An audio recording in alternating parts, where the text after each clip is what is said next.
They froze as the boardroom doors burst open. The man they had kicked out of seat 1A 3 days earlier walked in, straight-backed his eyes cold as steel. "I'm Evan Brooks, and as of this morning, Meridian Air belongs to me." The air exploded inside every chest. On the 32nd floor of Meridian Air's glass headquarters in downtown Seattle, the rain outside fell in thin silver threads over the bay. Inside the ceiling, lights were icy white. The LED board flickered with red and green numbers. Richard Camden, the current CEO, hesitated for a split second, his hand still holding the fountain pen, mid-stroke like a syringe frozen in a chart. He couldn't believe his ears. There was no way that a passenger in a hoodie, the one Mark had called a nuisance, had now claimed the throne he had occupied for 10 years. Mark Halverson, the customer service manager, swallowed hard, his throat dry as dust. Becky Lowe, the chief flight attendant, set down her paper cup too quickly, her palms damp with sweat, her eyes darting across the wall like a bird searching for a way out. Evan didn't need a chair. He stood, letting every blink in the room fall upon him. His charcoal suit framed his athletic build, his tie knotted tight like a line, holding emotion in check. In his mind, fragments of sound returned from that rainy night in Chicago, the voice that said, "Step down the grip of a security guard's hand, on his elbow, the cold snicker of the man in the next seat, Bradley Keaton." The memories no longer hurt. They were sharp, clear, and pointed forward. He drew a slow breath. The air smelled of oak-warm photocopiers, and tension dissolving into oxygen. "You're meeting about a hostile takeover," Evan said evenly, his voice like a steel ruler. "It's not hostile anymore. I hold 51.2%, and I'm here to end an era." Camden tried to smile. He had weathered financial storms, signed contracts big enough to change the sky. He straightened, forcing the gentle tone of a father figure. "Mr. Brooks, there must be some misunderstanding. We can certainly—" "There's no misunderstanding." Evan cut him off. He raised his hand. The door opened. Angela Park, the newly appointed compliance lawyer, entered with 2 assistants carrying documents, the temporary appointment papers, and suspension notices pending board confirmation. The sound of leather folders hitting the wood table was dry and final. That sound made Becky flinch. She remembered leaning toward the passenger in first class that morning, asking him to lower his voice. She had believed it was just standard procedure. Now the truth stood before her, undeniable. Mark tried to salvage his words. "Sir, we were only following priority protocol for Platinum members to make people like you move." Evan repeated his exact words, slicing each syllable, his gaze locked on Mark. He tapped a remote. The screen at the end of the room flickered to life. A shaky video appeared, the frame trembling in the hands of whoever had recorded it. The speakers boomed with Mark's voice, sharp and commanding. "Sir, please move to the back seat, or we'll have to ask you to leave the plane." Then came Becky's half laugh, half smile. "Thank you for your cooperation." And in the corner of the frame, Bradley Keaton's smirk lips, curved eyes bored. The whole room seemed to shrink. Wind and rain pressed against the glass, and Seattle blurred into grey steel. Shame rose like fire in Becky's throat. She saw herself on the screen, the thin smile, the polite nod. A year ago, she had been proud of her perfect customer satisfaction score. Now every score felt like a stone, paving the road that had led her to this cliff. Camden stared at Evan, trying to read. His intent was this punishment or demolition. He knew the balance was fragile. A struggling airline, a new shareholder needing market stability, and media pressure that could break stock prices in half a day. "We'll conduct an internal review," he said, clinging to the old corporate line. "There will be retraining. We'll no more." "We'll no," Evan replied. His voice was clipped and final.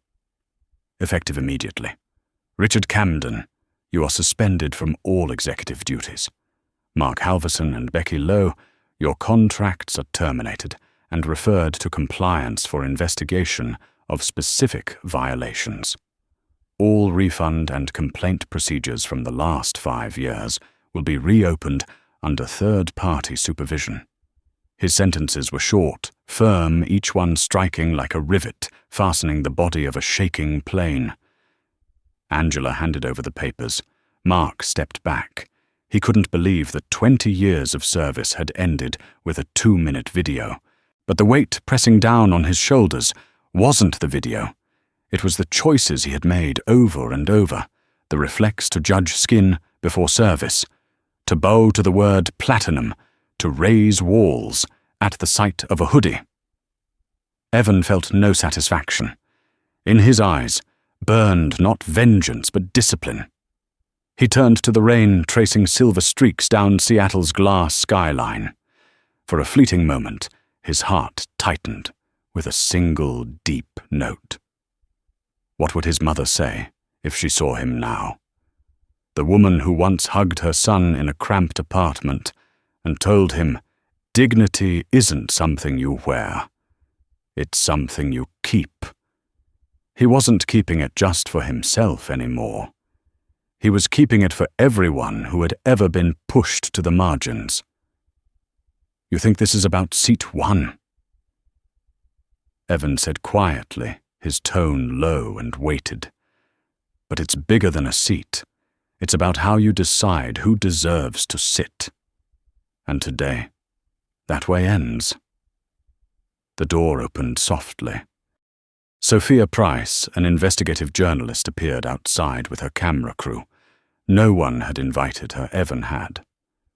Camden moved to object, but Evan raised a hand. "Transparency," he said simply.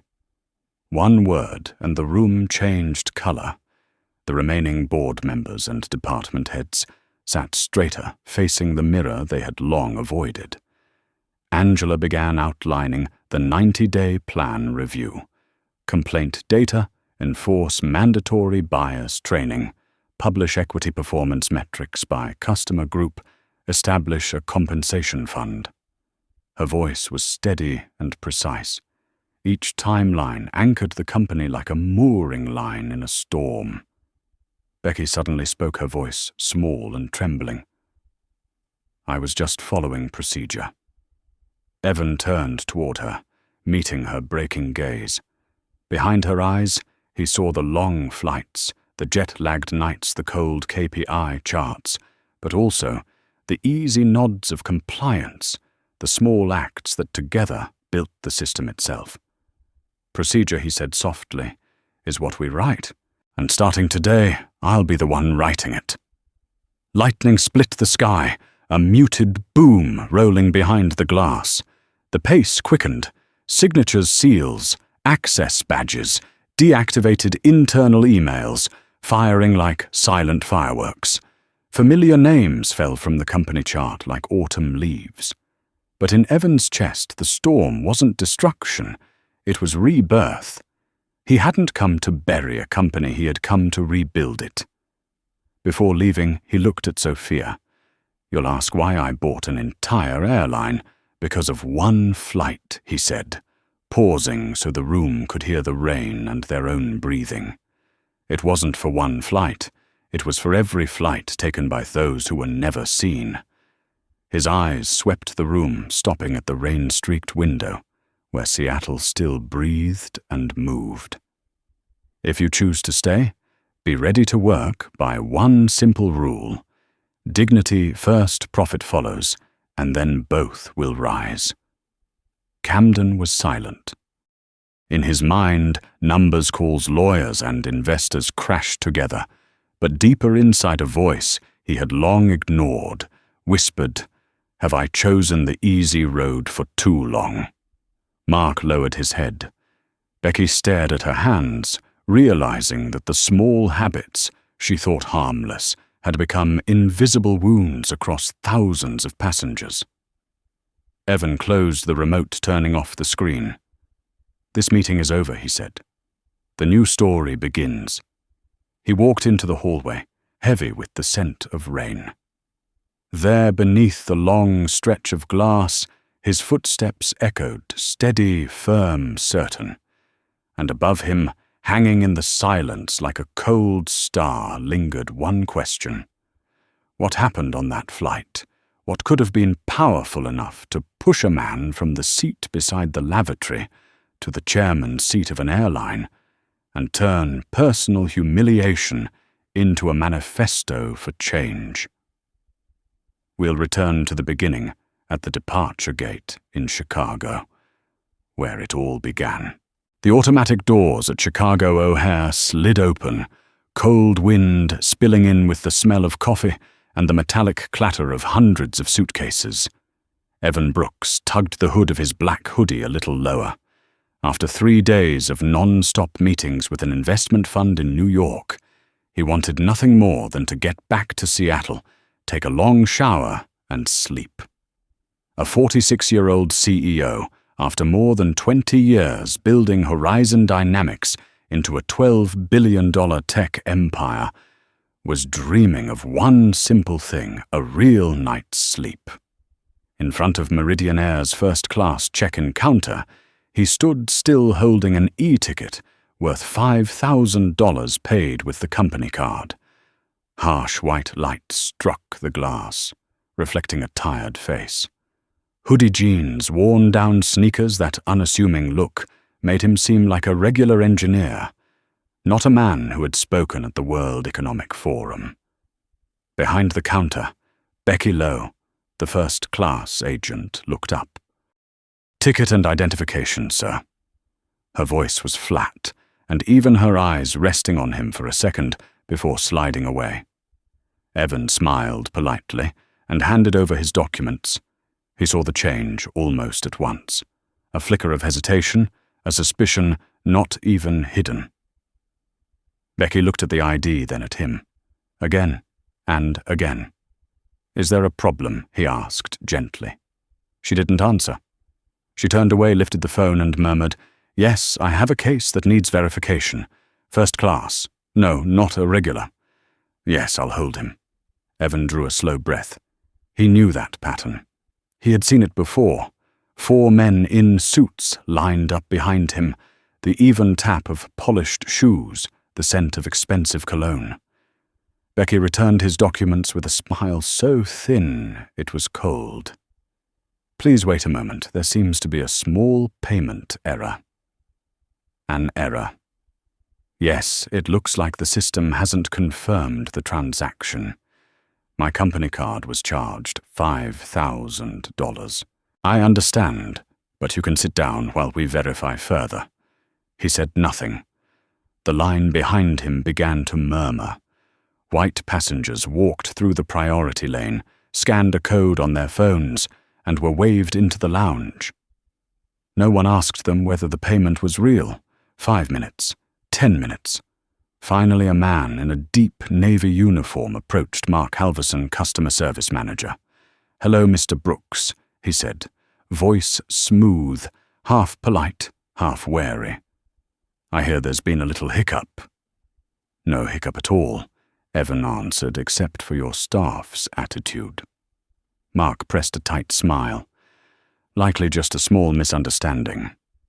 I apologize, but our procedure requires us to recheck large transactions." Evan added nothing. He simply opened his phone and held out the bank confirmation on the screen. $5,000 Meridian Air First Class paid. Mark glanced at it and said softly, "Yes, but if you could be patient, this is an internal matter. We'll arrange another seat in the meantime." "No other seat." "I have seat 1A. We'll take care of it. Please cooperate." The words, "please cooperate," fell like a stone. Evan nodded without reacting. He knew if he argued now, they would say, "disruptive passenger." When the speaker announced boarding, he was still standing there, and then Becky returned, wearing a practiced smile. "We've completed verification. You may board now seat 1A by the window." Inside first class, soft amber light glowed on brown leather seats. Evan sat and exhaled. 3 rows, 12 passengers. An odd, luxurious hush. He opened his laptop and fired off a few emails to the finance team. Before he could close it, a man's voice sounded behind him. "Excuse me, I think you're in the wrong seat." Evan looked up. Facing him stood Bradley Keaton, a middle-aged man in an expensive grey suit, his collar as stiff as a nameplate of power. "Seat 1A is mine," Bradley declared, not even glancing at his own ticket. "No, it's mine," Evan replied, holding up his boarding pass. Bradley lifted his brows and looked for Becky, who was serving nearby. "Stephanie, Becky, we've got a problem. He's in the wrong seat." Becky stepped over, gave both men a quick look, then turned to Bradley. "I'm sorry, sir. There seems to be a small mix-up." "Let me check." Evan held out his ticket. "Clear as day seat. 1A. Becky studied it, frowned, and said softly, "Mr. Keaton, your seat is 1B. Bradley scowled. "No, I always sit by the window. I'm platinum." Becky forced a smile. "I understand. But today, no buts." He cut her off, lowering his voice, just enough for the row to hear. "I don't want to sit next to someone not suitable." Not suitable. 2 words as blunt as a blade. Becky was silent for a beat. Then instead of objecting, she turned to Evan. "So could you switch to 1B to help us out just for service convenience?" He looked at her calm. "I chose 1A when I booked. I want to stay in my seat." Becky pressed her lips together and turned away to call on the radio. 5 minutes later, Mark Halverson entered the cabin, his earlier courtesy gone. "Mr. Brooks," he said, "loading the name with warning you're disrupting boarding. We ask that you cooperate and move." "On what grounds?" Evan asked. "We have the right to arrange suitable seating for frequent passengers." "You mean suitable for skin color?" Evan asked, plainly. Mark stalled. "No, of course not. It's just a convenience matter." "Convenient for whom? For everyone." His voice dropped, and a phone camera clicked on. "I'm recording for transparency." Mark's brow tightened. "You're not permitted to record on the aircraft. The law doesn't forbid me from documenting discrimination." In the 3 seconds of silence that followed, Evan felt every gaze in the cabin settle on him. Some curious, some cold, a few sympathetic. Mark turned to 2 flight attendants. "Remove him from the aircraft. He's causing a disturbance." Evan remained seated, voice even. "I haven't raised my voice. I just want to keep the seat I paid for." 2 security officers appeared. One placed a hand on his shoulder. "Please come with us, sir." Evan stood without resistance. As he moved down the narrow aisle, he heard Bradley Keaton's low but clear murmur, "Thank you. You know, they always think they're special. That they cut like a knife."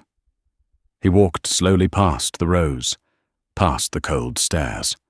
When the cabin door closed behind him, the small click sounded like a full stop at the end of his faith in fairness. 7 minutes later, he sat in the last row by the lavatory, next to a brown-haired woman with a kind face. She tilted her head and whispered, "I saw everything. They shouldn't have done that." "I'm used to it," Evan said, weary. "My name is Sophia. I'm a journalist.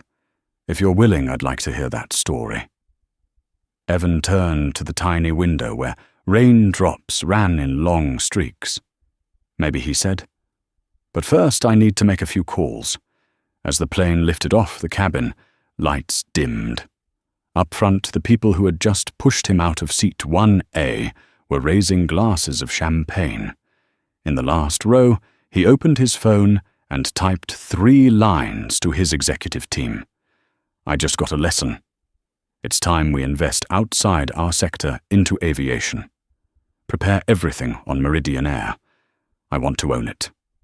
The screen went dark. Inside him, the humiliation no longer burned. Hot, it cooled and hardened into a cold resolve. The plane shuddered lightly, as if signaling what was about to come. Evan closed his eyes. No one in that cabin knew that the man in the last row had just set in motion a plan that would shake the entire American airline industry. The engines hummed softly outside the cabin, a cool blue glow pulsing on the ceiling like one enormous heartbeat. Evan sat still, eyes on the small window. Below Chicago sank into a bank of grey cloud while he drifted toward a fight he had not yet defined.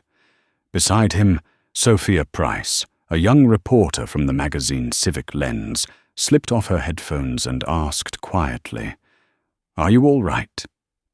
Evan turned with a faint smile. "All right in what sense?" she faltered. "I just mean, what happened was awful. I do investigative features on discrimination inside corporations, and honestly, I've never seen it so unmasked." He studied her and his gaze softened. "Did you get it recorded?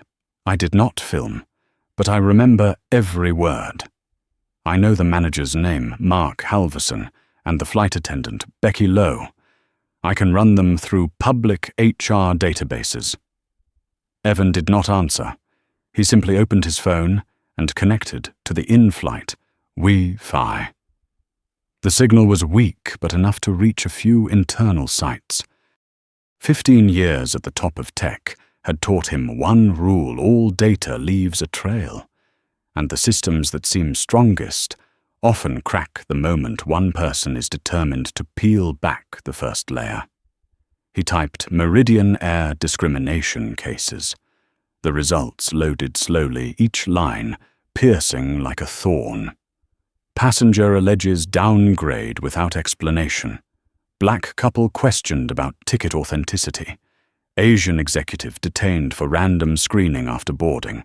The same pattern, the same response, no evidence found, not one case acknowledged, not one apology. A chill ran up his neck as he drew a breath. He opened a new note and tapped bullet points. Collect 5 years of customer feedback data. Identify senior personnel over the customer loyalty division. Check principal shareholder ties for possible circular investments. Sophia leaned to look. "What are you doing?" "Gathering evidence." "To Sue, no. I do not have time for court. I want to rebuild how they operate." His voice was low, but every word landed with certainty. Sophia watched him, curiosity mixing with respect. "What field are you in, Horizon Dynamics? Technology, data, and responsibility." "Responsibility? Yes. The thing too many forget when power convinces them they stand above others." A light shudder rippled through the plane. A passing flight attendant cut Evan a glance, tinged with disdain, the familiar look he had faced 100 times, yet never accepted. Sophia saw it and shook her head. "Do you know Meridian Air is under a quiet probe by the Department of Transportation? For what? For profiling passengers by customer value scores. They deny it, of course, but my source says the directives came from the CEO, Richard Camden." Evan leaned back. He had just seen that name in last year's interview, the man who said that cultural diversity only makes processes messy. He murmured, "Good. I prefer to start at the top." Sophia smiled. "You sound like someone who does not fear the system." "I do not, because I know how to run it." For a moment, the engine noise seemed to fade. The world narrowed to 2 people, a journalist chasing truth and a CEO pursuing justice in his own way. 3 hours later, the plane touched down in Seattle. Evan switched off airplane mode and a flood of messages arrived the Horizon Dynamics leadership team had been working throughout his flight. A text from Caleb Morgan, the CFO. Quick report after the Westfield deal, we have about $3 billion in cash. Anything wrong? Boss Evan typed back, I want Meridian Air's data. Shareholder structure, current debt and financing partners. As fast as possible. The reply came in under 5 minutes. Understood. You planning to go big again, duh? I just want to teach someone how to fly at the right altitude. He let out a short laugh. His anger was no longer burning, it had cooled into glass, clear and cold. Outside the window, Seattle was pouring rain. Droplets struck the fuselage in a rhythm like an urgent drum line. Evan caught his reflection in the glass, a man stripped of a seat, about to take the entire ship. That night, he reached his penthouse on the 48th floor, overlooking Elliott Bay. The apartment lit itself with quiet automation. No one waited for him, except his team's emails. He opened his laptop and launched a video call. 3 familiar faces popped in sequence: Caleb Morgan, the CFO Angela Park, the General Counsel, and Maya Patel, the head of investments. It's late, Evan. What's urgent? Maya asked. Meridian Air. Evan said straight to the point. I want a full brief. Caleb brought up slides. Charts filled the screen. Debt piled high. The stock sliding for 18 months, training budgets cut again and again. They are running on fumes, Caleb said. Without a capital injection, they will be insolvent within a year. Excellent, Evan answered. Who is the largest shareholder? Camden Holdings 38%. The rest is scattered across smaller funds. Anyone ready to sell? There is a group looking to exit 25%. They want a quiet buyer, nothing public. Evan's voice dropped. We will be that buyer. Angela frowned. Through the parent company. No, through 26 subsidiaries. Each takes a small slice. No one notices. By the time they do, it is too late. The virtual room fell silent. Only the rain remained. Maya spoke softly. You are turning an insult into a takeover. Evan looked straight into the camera. No. I am turning injustice into reform. Angela was careful. Why do we need to get involved at all? You could sue cut a video trigger, a media firestorm. And then what? They apologize, send a voucher, and it all fades, he cut in. I refuse to be the pitied victim. I want them to do the work right for good. The 3 studied him. In the blue wash of the screen, Evan's face was stark weary and lit by a fierce conviction. What do we call it then? Caleb asked. Evan smiled. Operation Accountability. Near dawn, Seattle slept to the sound of waves under the piers. Evan stood at the window looking down. Below Meridian Air trucks still moved cargo staff, still wore the same uniforms he had seen, the same colors, the same cold quiet. His phone buzzed. A message from Sophia Price. I reached someone named Derek Vaughan, former HR director at Meridian Air. He was fired for opposing discriminatory policies. Do you want to meet? He replied, tomorrow morning, and bring every document he has. He sent the text and drew the curtains. The rain kept falling. Inside him, outrage was hardening into a clean blueprint, step-by-step, person by person, share by share. Meridian Air had dragged him out of seat 1A for the color of his skin. Now he would make the entire airline stand up and relearn how to treat human beings. Outside lightning flashed. The brief flare lit his face. He was no longer the humiliated passenger. He was the man with the sky's fate in his hands. Morning in Seattle was wrapped in a cold silver haze. Rain fell lightly over Elliott Bay, shimmering like 1,000 shattered mirrors. On the 48th floor of the Four Seasons Hotel, Evan Brooks sat by the window, a cup of black coffee in hand. He hadn't slept all night. In his mind, the pieces of his plan aligned like a three-dimensional model, shares cash flow, cross-ownership structures, each fitting perfectly into a picture he called Operation Accountability. The phone rang. Caleb Morgan's voice, sharp and steady, came through the speaker. "I've confirmed it. Glenmark Capital is trying to sell 25% of Meridian Air's shares. If we move through a few shell companies, we can buy them quietly, without revealing our identity." Evan closed his eyes briefly. "Good. Start immediately. I want 26 subsidiaries involved, each holding less than 2%. Caleb hesitated for a moment, then asked, "Are you planning for Horizon Dynamics to be the final holder or no?" Evan replied, "This isn't a business deal. This is an ethical test for an entire industry." After hanging up, he turned back to the table. A thick folder weighted Meridian Air's financial records litigation history, and one particular email sent by Sophia Price the night before. The subject line was brief: "Meeting with Derek Vaughan, former HR director at Meridian Air. He has internal evidence." The cafe sat deep in the Fremont district by the river. Derek was already there, mid-40s, greying hair, an old wool coat frayed at the sleeves. His face carried the weary look of someone who had endured more than he cared to admit. When Evan approached, Derek stood eyes guarded, but hopeful. "You're the man Sophia mentioned," Evan nodded, sitting across from him. "I want to understand what happened inside Meridian." Derek glanced around and lowered his voice. "Are you sure you want to dig that deep? They're not easy enemies."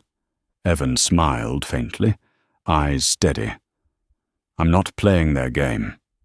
I'm changing it." A quiet pause followed. Then Derek opened his briefcase and placed several thick bundles tied with rubber bands on the table, internal emails, statistics, handwritten notes from closed-door meetings. "This is everything I kept. I tried to take it to CEO Richard Camden, but he said I was complicating things. 3 weeks later, I was terminated for lack of cooperation." Evan flipped open a page, his eyes scanning quickly.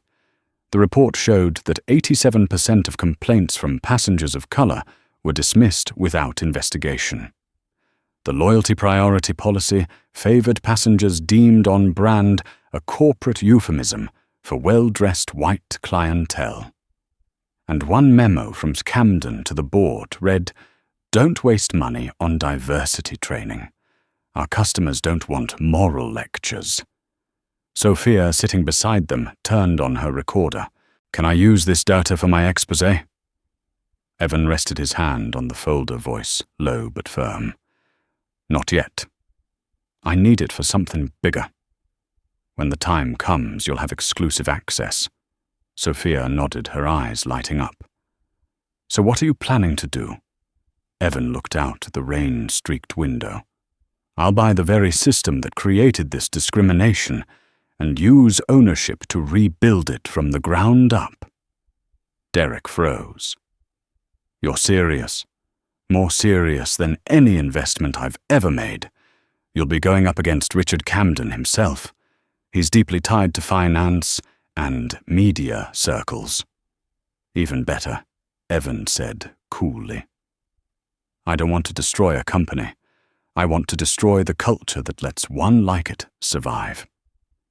That afternoon, Evan had a private meeting scheduled with Henry Caldwell, CEO of North Star Robotics, a partner company in merger talks. The meeting took place in a private dining room at the Fairmont Hotel. The space was intimate, paneled with cherry wood lit by soft golden light falling on the polished table. Red wine was already poured. Henry, a refined man in his early 50s, greeted him warmly. "Evan, before we talk merger, I have something interesting.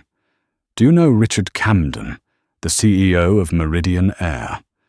Evan raised an eyebrow. Only by reputation. He's my brother-in-law, Henry said with a chuckle. Quite a coincidence, isn't it? I just had dinner with him last week. Sounds like the airline's in real financial trouble looking for a strategic investor. Evan gripped his glass slightly tighter, a cold wave rippling down his spine. Fate was clearing the runway. How bad, pretty dire, Henry said quietly. Without at least 300 million within 3 months, they'll default. But Richard's clever. He only wants a silent investor, no interference in management. Evan set down his glass, his eyes gleaming. And you think I'd be interested in aviation? Henry laughed. You're interested in anything that makes profit, aren't you? Evan smiled faintly. Profit isn't always the end goal. The answer made Henry pause, not realizing that in that moment, Evan already held the key. Meridian was weak, and he would buy it before they ever knew. Late that night, in his penthouse, Horizon's leadership convened online once again. Caleb reported swiftly, "We've secured 40% of the target shares through intermediaries." No suspicion raised. Angela added, "I'm drafting legal cover to protect you from conflict of interest charges if this goes public." Maya cut in. "Evan, are you sure about this? ATEC CEO buying a sinking airline. People will say you've lost your mind." Evan stood and walked to the window. Rain slanted across the city, the lights below stretching like veins in a living body. No Maya. "I haven't lost my mind. I'm just tired of watching people be treated as if they don't exist. If I have the power to correct it, I won't use it for myself. I'll use it to remind the system that human beings come first." The team was silent. Caleb spoke softly. "Then we move on your word." "Yes." Evan turned back, his eyes burning with purpose. "And remember, no one mentions my name until it's done." He ended the call and sat back. Outside, a distant ship horn echoed across the bay like confirmation. At dawn, the next morning, a message from Sophia appeared on his phone. "I found 3 more former flight attendants willing to talk. I've arranged the meetings. Will you join?" he replied. "Meet them all. I want every angle and I want them safe." Stepping onto the balcony, sea wind swept over him, carrying the scent of salt and rain. He knew there was no turning back. The flight from Chicago that had stripped him of his dignity had become the spark for a corporate revolution. And from this moment on, the game was no longer about reclaiming Seat 1A, but about reclaiming dignity for everyone who had ever been pushed out of the place they deserved. The first light of dawn glowed across the glass rooftops, casting a pale gold halo around his face. Seattle awakened, and with it, a plan began to take flight. Seattle's night was wrapped in deep blue. Outside, the drizzle fell softly, like 1,000 silent dots. Inside the penthouse on the 48th floor, the glow from the computer screen reflected off Evan Brooks's tense face. The clock read 11:57 at night. He took a slow breath and pressed Join Meeting. On the screen, 4 familiar faces appeared one by one. Caleb Morgan, the CFO, Angela Park, the General Counsel, Maya Patel, the Head of Investments, and Sophia Price, the only journalist granted permission to observe. Evan began, speaking, his voice low and resolute. "Thank you for being here. From this moment, Operation Accountability officially begins." The group was silent. In the dim light, each face seemed half swallowed by darkness, leaving only eyes bright with focus. Evan opened the first slide, a dense web of red arrows showing shell companies' capital flows and financial partners coded by symbols.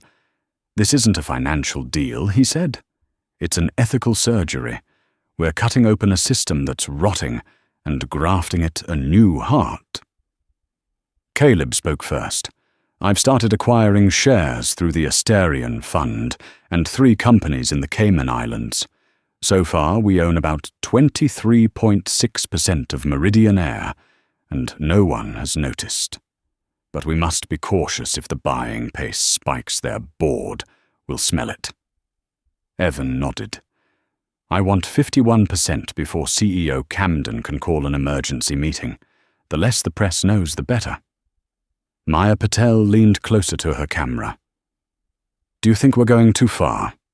A tech CEO buying an airline just to make a point, the media will tear you apart. Evan answered slowly. Maya, this isn't revenge. I don't want to burn a system down. I want to teach it how to fly without dropping humanity. There was something in his tone that silenced the room, a calm so deliberate it made people believe every storm had already been mapped. Angela Park closed her laptop halfway and looked at Evan through the screen. I reviewed all the files Derek Vaughan provided. They've been suppressing complaints, altering internal data, even sending private memos to staff on how to handle customers who don't match the brand image.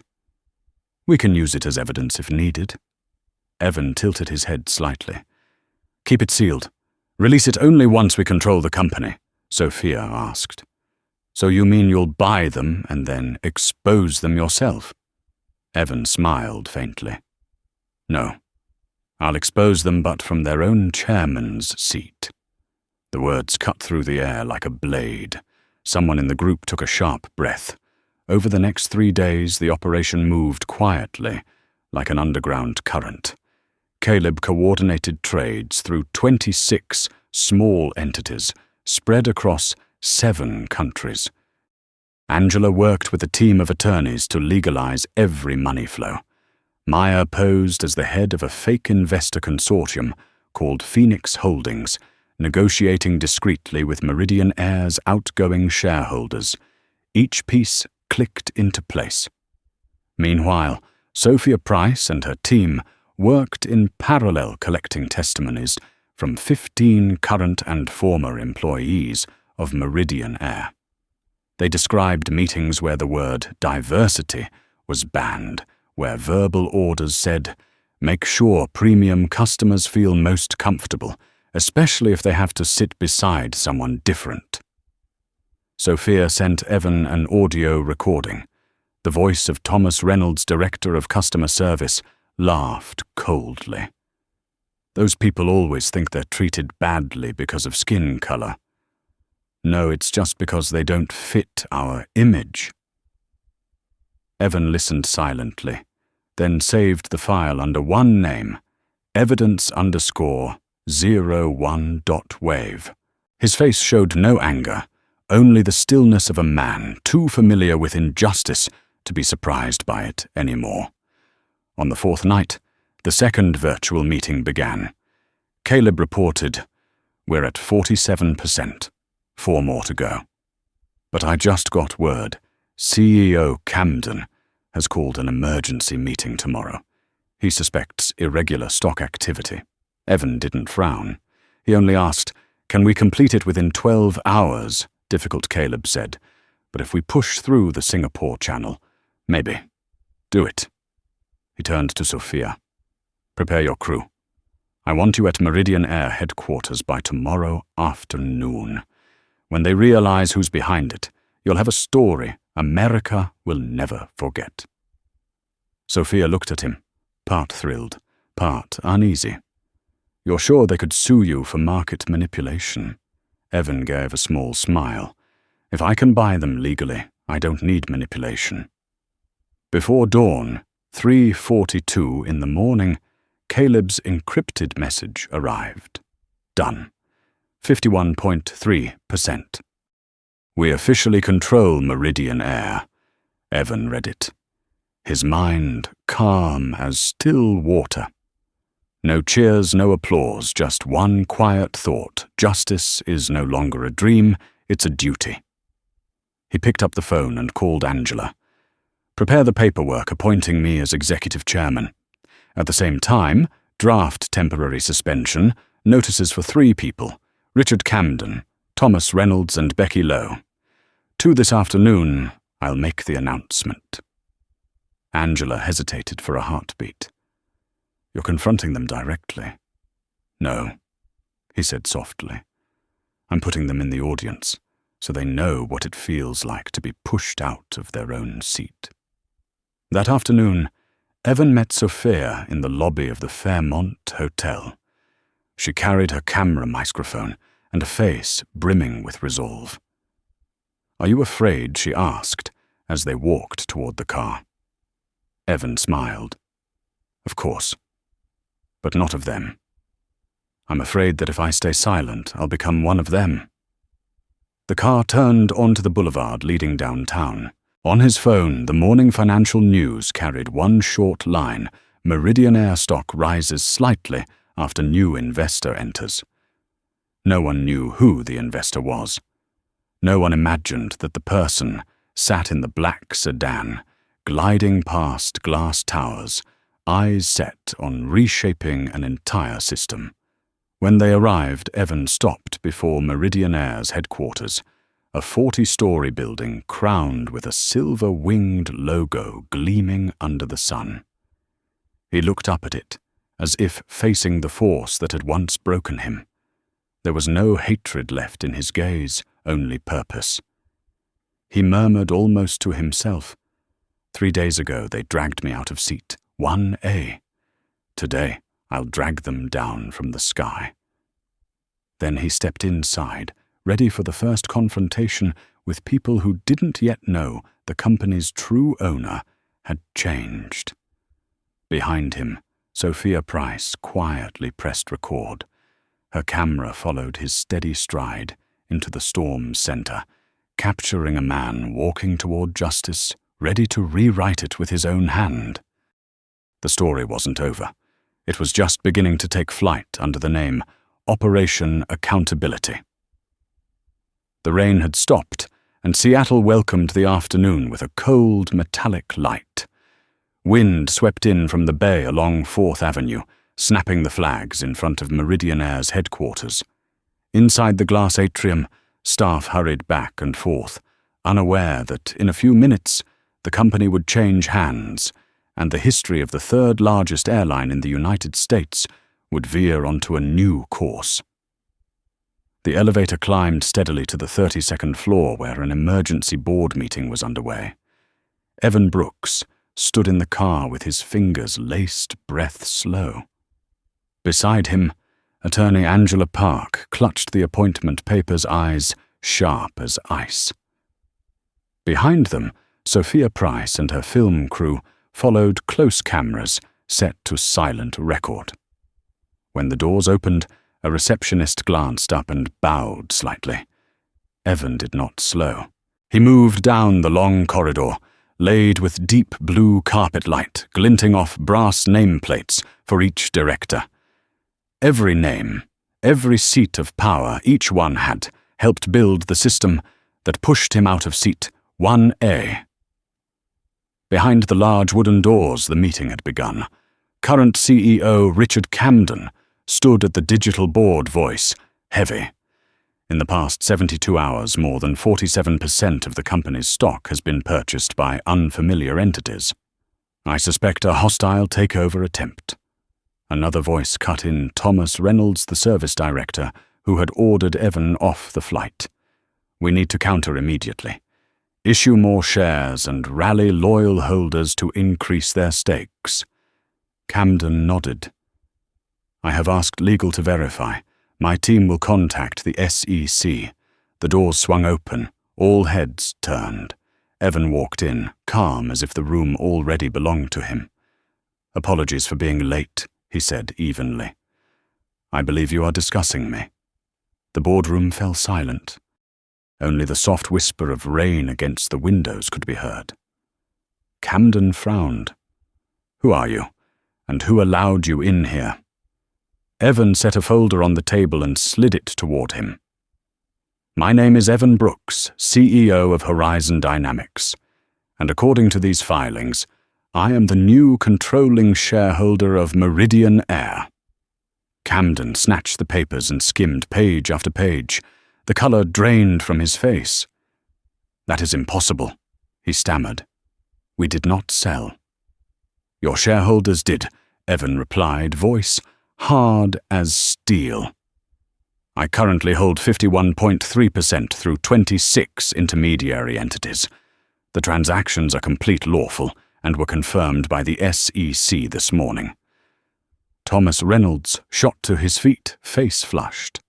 "Is this some kind of joke? You have no right." Angela Park stepped forward and set another stack of documents on the table.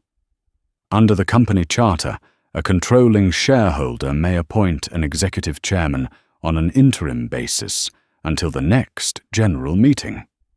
Mr. Brooks signed that resolution 20 minutes ago. Evan turned to Thomas with a faint smile. "You are right. I had no right until this morning. Now I do." In the corner, Becky Lowe, the flight attendant from the fateful flight, sat with the customer service management team. When she recognized him, her face went pale. The coffee cup in her hand trembled. Camden forced a smile. "If you think that because of one minor incident you can buy an entire company to get revenge," Evan cut him off, firm and final. "This is not revenge. It is responsibility." He lifted a remote and played a video on the wall. Footage from the flight filled the screen. Evan being asked to switch seats, a brief argument, then being escorted away. Reynolds's sneer, Becky's thin smile, every detail flooded the room's hush. When the clip ended, Evan spoke slowly. "This is how Meridian Air treats its passengers. And I am not the only case." He pressed the next button. Slides appeared, charts, figures, internal emails, the evidence collected by Derek Vaughan. 87% of complaints from passengers of color dismissed without review. 62% disparity in compensation between white passengers and passengers of color. Everything was clear as daylight. Sophia filmed from the corner, panning across faces, some lowered, some stunned hands, shaking under the table. Evan looked around. "Who among you still believes this was a mere incident?" No one answered. Only Becky whispered, I was just following procedure." "And that procedure," Evan said, "is exactly why I am here." He turned to Camden. "You built a system that sorts people like luggage. Today that system ends." Camden snapped, "You do not understand aviation. We are simply keeping premium customers comfortable." Evan tilted his head with a small smile. "By humiliating others. That is business. Mr. Brooks." Evan's palm struck the table, his voice ringing. "No, that is prejudice made official." The room froze. His tone was not loud, but every word struck like metal. Then he lowered his voice, clear and measured. "I did not buy Meridian Air to destroy it. I bought it to repair it. Effective immediately, I appoint Angela Park as Chief Compliance Officer, with direct oversight of all complaint handling, hiring, and training. Every policy touching customers and employees will be reviewed." Thomas shouted, "You cannot do that." Evan turned back, gaze glacial. "I just did." He looked straight at Mark Halverson and Becky Lowe. "You two were directly involved in that incident and in falsified reports over the last 2 years. Effective now, you are suspended, pending internal investigation. All access privileges are revoked immediately." Becky broke into tears. Thomas slammed the table, but security was already at the door. "You will regret this," he rasped. Evan answered, "I have already spent long enough regretting my silence." Camden rose, fighting to keep his poise. "I will speak to the shareholders. They will not let you ruin this company." Evan held his gaze. "I am not ruining it. I am curing it." He nodded to Sophia. She stepped forward, microphone live. "Mr. Brooks," she said in a reporter's cadence, "do you have a message for the public? This story will be nationwide within hours." Evan paused. He looked around and saw once proud eyes now waited, saw Seattle's light reflecting on the floor like water. Then he said, "They dragged me from seat 1A because they believed I did not deserve it. No one has the right to decide who deserves respect. From today, Meridian Air will be the first airline to redefine luxury by human dignity." A deep silence settled. In the corner, Angela Park opened a folder and began handing out documents. "These are the official papers," she said. "You may sign or resign." Camden threw down his pen, his expression half fury, half defeat. Evan walked out without looking back. The door closed behind him, and the soft, persistent rain returned to the soundtrack of the hallway. Sophia caught up and asked quietly, "How does it feel?" He stopped. The hall lights put a glassy sheen in his eyes. "Like taking the right seat again," he said. "Only this time I am not sitting alone."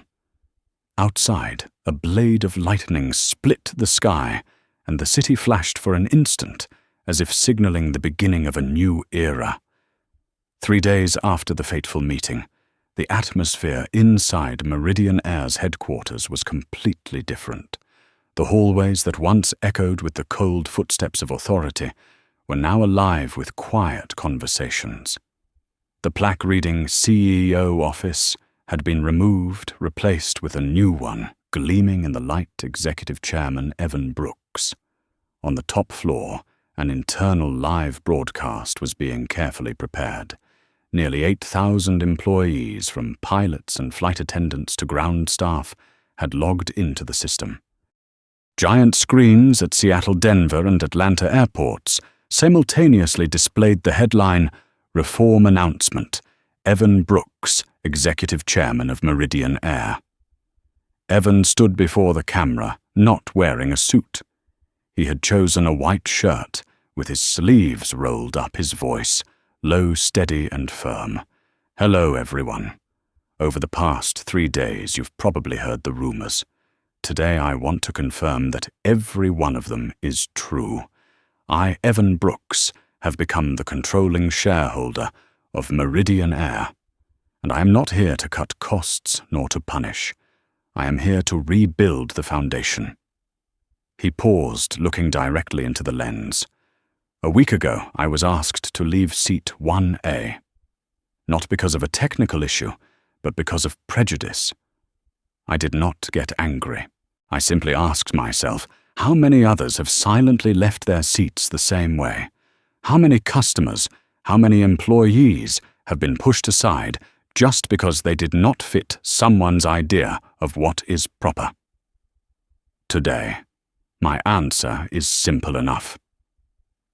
Behind the scenes, Angela Park watched the live broadcast, lips pressed together, eyes filled with pride and concern.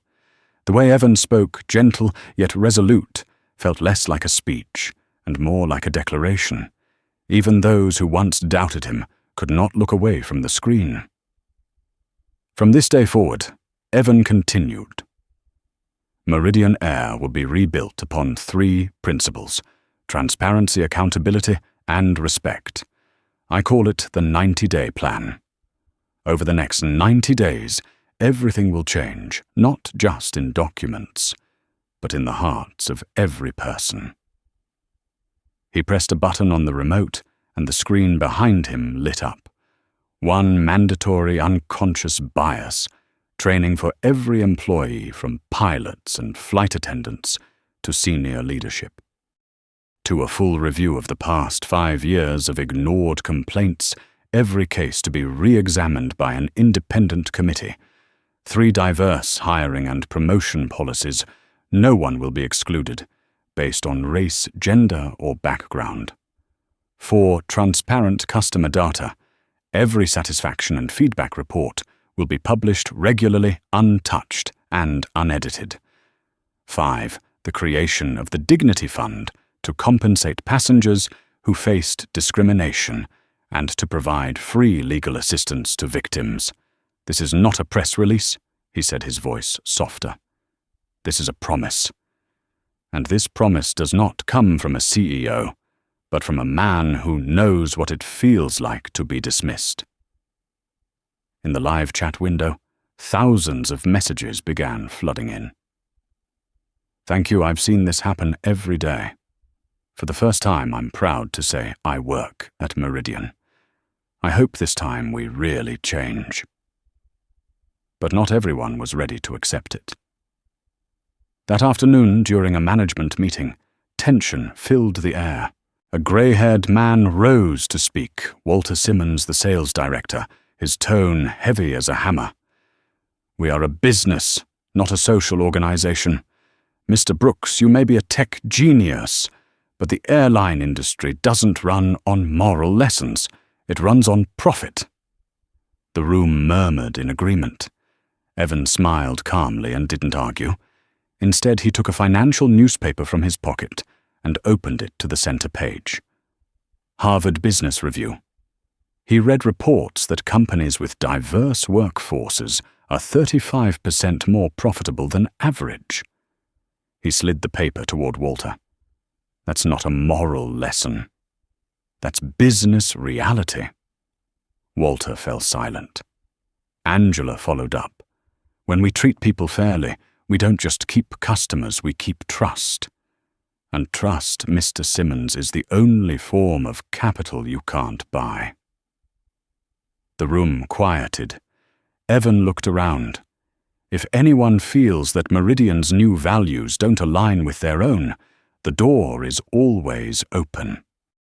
But if you stay, we will prove that dignity and profit can fly in the same direction. That evening, Evan returned to his office. Heavy rain veiled the city in silver. He gazed down at the taxis moving below, glowing like fireflies in the mist. A message popped up from Sophia Price. I've finished the investigation. 15 current and former employees are ready to testify. But are you sure you want me to publish it now? Evan replied. Not yet. Let them see. We're changing first. Then tell the story. He set the phone down and exhaled. On his desk, the interim report showed that in just 3 days, Meridian Air's stock had risen 7%, and social media was flooded with praise for his speech. A CNN journalist wrote, Evan Brooks is turning justice into a new business model. Angela entered, carrying a fresh folder. This is the list of reopened complaints. Some victims have asked to meet you. Evan nodded. I'll meet them all. No one deserves an apology by email. 2 weeks later, at Atlanta International Airport, one of the airline's main hubs, Evan personally attended the first training session. The room was filled with more than 200 flight attendants, pilots and ground staff. On stage, a training expert spoke about unconscious bias, the hidden judgments we act on without realizing. Evan sat in the front row, listening, taking notes. When the session ended, a young flight attendant approached him quietly. Sir, she said, I used to be mocked by co-workers for being Arab. Today, for the first time, I feel like the company actually cares. He smiled, taking her hand. Thank you for not giving up. You are the reason I'm doing this. Across the country, the media exploded. Some outlets called him the reformer who reinvented the airline industry. Others criticized him as the black CEO, turning business into politics. Camden's former shareholders threatened lawsuits. But Evan stood firm. At a press conference, he looked straight into the cameras. Fairness is not politics, he said. It is competence. 30 days later, the Redemption Track program was launched, allowing employees previously suspended for discriminatory conduct to return to work after completing community service and special training. I don't want mass firings, Evans said. I want transformation. On the 90th day, the first progress report was released. Discrimination complaints down 73%. Employee retention up 22%. Net quarterly profit increased by 11%. Meridian Air, once seen as a cold, conservative institution, was now hailed by Forbes as the comeback story of the decade. Evan stood on the rooftop of the headquarters, watching the crimson sunset spread across Seattle's sky. Angela approached and asked softly, "Do you regret choosing the hardest path?" Evan smiled, his eyes reflecting the fading light. If justice were easy, people wouldn't have to fly around the world to find it. He looked out at the horizon, where Meridian Air's planes climbed through white clouds. For the first time in years, he felt peace, not because he had won, but because real change had finally begun. 6 months after Evan Brooks took control, the skies over Seattle seemed clearer. Meridian Air's headquarters was no longer the cold monument of grey suits and empty handshakes. Now its walls were lined with a new slogan, "Dignity is our altitude." One early spring morning, Evan walked through the main lobby. Employees who once kept their heads down when passing executives now smiled and greeted him. A young flight attendant whispered to a colleague as he walked by, "He's really different, not like those CEOs who only exist on magazine covers." Evan overheard and turned back with a smile.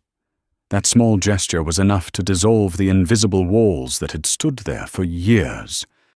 In the office of the Chief Compliance Officer, Angela Park reviewed the 26th report since the Redemption Track program began. Customer feedback is up 28%. Complaints related to discrimination are down 93%, she said over a call with Evan. But what I'm most proud of isn't the numbers. It's the people who once did wrong now helping teach the next generation.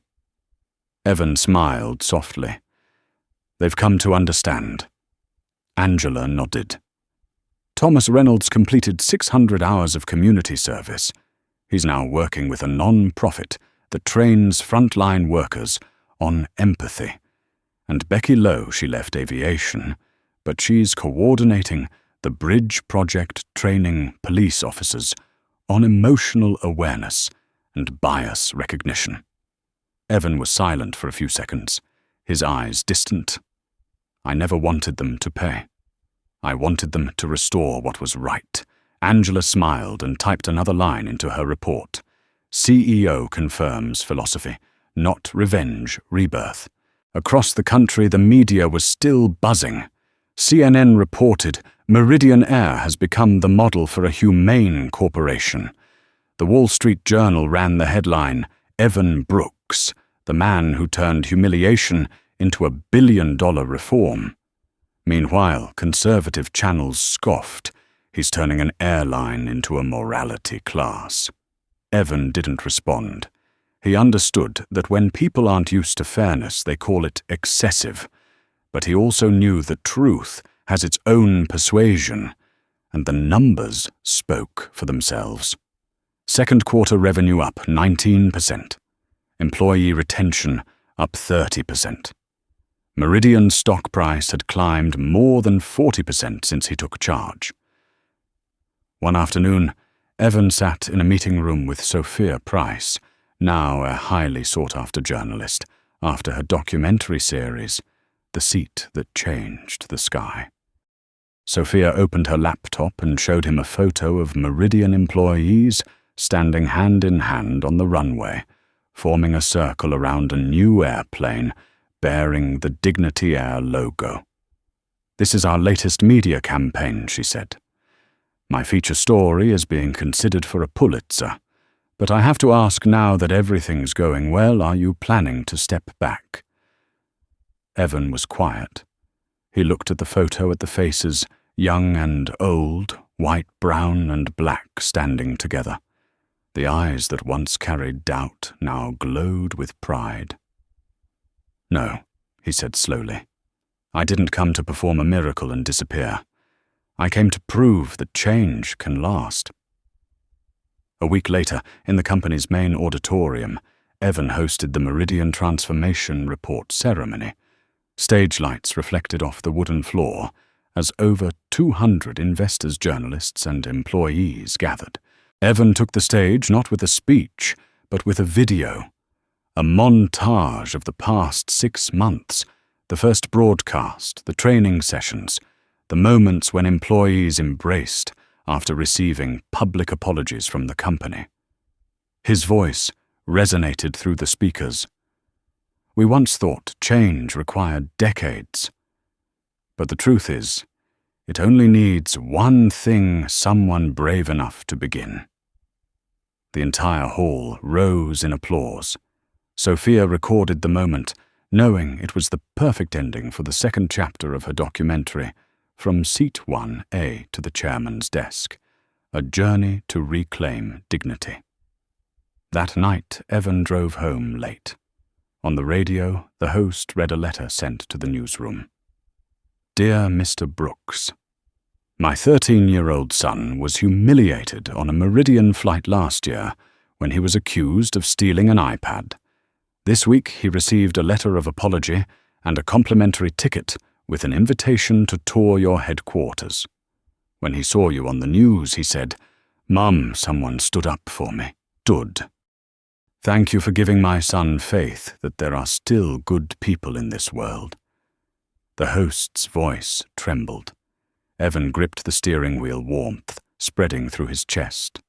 In that moment, he knew that no number, no report, no headline would ever mean more than this. 9 months later, at the Global Aviation Summit, Evan took the stage as the keynote speaker. The hall was packed. CEOs who once mocked him now sat in the front row. You ask me, he began, how someone who was once thrown out of Seat 1A could change the entire airline industry. The answer is simple. I didn't try to prove I was right. I just made them see what was wrong with the system they defended. He paused, scanning the room. We live in an age where technology can make us fly higher than ever, but only respect keeps us from falling. If fairness becomes a business strategy, the world won't just be richer, it will be more worth living in. The hall erupted in applause. 1 year to the day since Evan had been forced out of Seat 1 at Chicago O'Hare International Airport was bright with banners reading, 1 year anniversary of the Dignity Initiative. Evan stepped out of a black car alongside Gabrielle Winters, the new CEO he had appointed, to continue his philosophy. You're really handing over all control, she asked. Evan smiled. I'm not leaving. I'm just clearing the runway. Now it's your turn to fly this plane farther. In the terminal, a small ceremony awaited. A shining brass plaque was draped in white cloth. When Gabrielle pulled the cloth away, the inscription gleamed beneath the lights, the Brooks Initiative, a commitment to the dignity of every passenger. Applause filled the air. Evan looked around and saw old and new employees standing side by side. A flight attendant stepped forward, eyes glistening. Sir, I've worked here for 12 years. Today is the first time I've ever been proud to wear this uniform. Evan placed a hand on her shoulder and said softly, Thank you. It's people like you who keep the skies clean. As the newly branded Meridian plane took off, the evening sun poured gold over its metallic body, its reflection gleaming in Evan's eyes. 1 year ago, he had been forced from his seat by prejudice. 1 year later, he stood watching thousands sit where they truly belonged. Evan Brooks smiled. He hadn't just reclaimed Seat 1A for himself. He had reclaimed dignity for the entire sky. The early morning wind swept through the low buildings of Southside Chicago, carrying with it the scent of coffee and car exhaust. Evan Brooks stood before the newly built community center, now renamed the Brooks Foundation, for equality and leadership. The polished brass sign reflected the first light of day.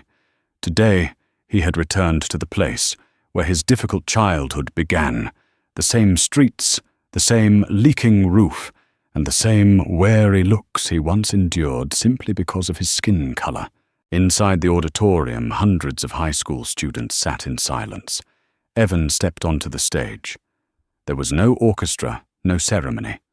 Just him, a microphone, and a story. You know, he began, his voice calm and steady. A year ago, I was asked to leave a first-class seat.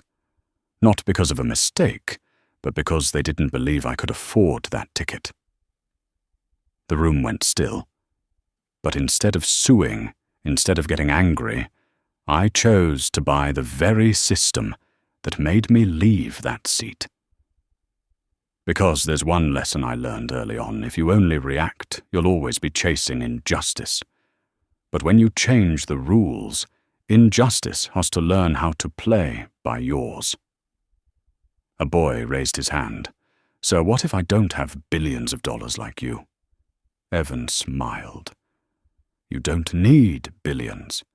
You just need the courage to start with one small action, one timely word." Change doesn't begin with money. It begins with the belief that you can make a difference. Applause filled the room. Not polite applause, but the sound of hearts awakening. Evan bowed slightly, his eyes bright. He knew that a seed had just been planted in the same place where he'd once been told that dreams were a luxury. Leaving the center, Evan stopped by a small cafe on the corner, the place where it had all begun. A scene made him pause. A middle-aged black man was being questioned by a young barista for not paying his bill. Evan watched for a moment, then stepped forward. "Excuse me," he said gently. "I just saw him pay by card before you walked over." The young employee stammered, embarrassed, and apologized. Evan didn't scold. He sat down beside them and spoke softly. "This is why we have to learn to think before we judge. One wrong assumption can leave someone carrying a scar for life." As he left the cafe, the owner called out, "Thank you, Mr. Brooks. I'll have my staff retrained on customer conduct." Evan smiled. That's enough. Change doesn't have to start in boardrooms. It can begin right here in a small cafe. That evening he sat alone by the window of his apartment, gazing at the city. Above, the lights of Meridian airplanes crossed the night sky, leaving long trails like lines of memory. A message appeared from Angela. "The board has approved the expansion of the Dignity Initiative internationally. Next month we begin in London." Evan typed back, "Good. Justice should never stop at borders." He set his phone down and leaned back in his chair. In 1 year he had traveled the full distance from humiliation to pride, from one stolen seat to millions of seats restored to those who deserved them. Outside, the night sky mirrored the city lights below, an ocean of new hopes. Evan Brooks whispered softly, "The world doesn't need more winners. It needs more people who dare to stand up." He smiled and closed his eyes. The sky was still vast, and justice, like every airplane, can only soar when it carries the dignity of humankind. On a peaceful morning, Evan Brooks stood by the window of his new office at Meridian Global, gazing out at a horizon bathed in golden light. Below, airplanes with silver-winged logos rolled off the runway one by one, smooth, steady, and confident, as if the sky itself had been cleansed after a long storm. Angela walked in holding the final report. "Customer satisfaction has reached a record high," she said, "and the Dignity Initiative has expanded to 14 countries. We've just signed an agreement with the Global Aviation Alliance to replicate the model worldwide." Evan nodded, a gentle smile forming on his lips. So it's done. Justice has finally learned how to fly. He stepped out onto the balcony, and drew a deep breath. The scent of jet fuel mixed with the salt of the sea, but this time it carried no trace of cold steel. It smelled like hope. In the distance, a plane took off, gliding across the rising sun. Evan watched it, murmuring softly. One day a passenger will sit in seat 1A, and no one will look at him with suspicion. They'll see only a human being like everyone else. Sophia Price approached, camera in hand, her smile warm. "What should I title the final part of my documentary?" she asked. Evan looked up at the sky, his voice calm yet resolute. "Transformation over revenge, when humanity chooses to change instead of retaliate." The camera lingered on the moment he lifted his gaze toward the heavens. A man once forced out of his seat had now taught the world how to sit again, with dignity and grace. From the perspective of a leadership culture expert, Evan Brooks's journey is not just a story about justice, but a testament to the power of humanity in an age defined by power and prejudice. When people choose change over revenge, they not only redeem themselves, but elevate entire systems to a higher plane, where dignity becomes the true standard. If you believe the world needs more people like Evan, click like and subscribe to help spread that message. And before you go, leave a comment with the phrase, "Keep your dignity."